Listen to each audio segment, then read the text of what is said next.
চলমান চ্যাম্পিয়ন ট্রফির গ্রুপ পর্ব থেকে বিদায় নিয়েছে বাংলাদেশ। যে প্রত্যাশা নিয়ে আসর খেলতে গিয়েছিল টাইগাররা, তার সিকিভাগও পূর্ণ হয়নি। বাজে পারফরমেন্সে আরও একবার ব্যর্থতার গ্লানি মেখে গতকাল শুক্রবার দেশে ফিরেছে নাজমুল শান্তর দল।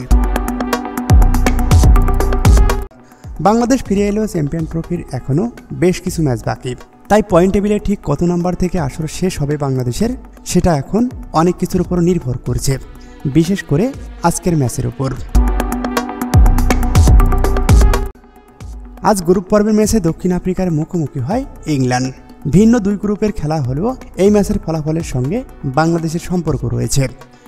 আসর থেকে টাইগারদের ইতিমধ্যে বিদায় হলেও কততম স্থানে তারা থাকবে সেটা আজকের ম্যাচের ওপর নির্ধারিত ছিল।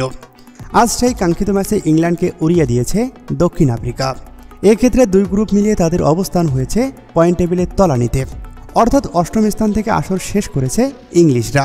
ফলে বাংলাদেশের স্থান এখন ষষ্ঠ স্থানে, কারণ পাকিস্তানের সমান পয়েন্ট পেলেও নেট রানে তাদের থেকে এগিয়ে বাংলাদেশ।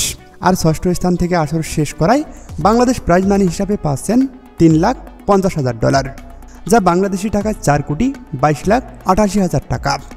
পাশাপাশি আসরে অংশগ্রহণের জন্য বাংলাদেশ পাবে $1,25,000, যা বাংলাদেশি মুদ্রায় 1,51,03,000 টাকা।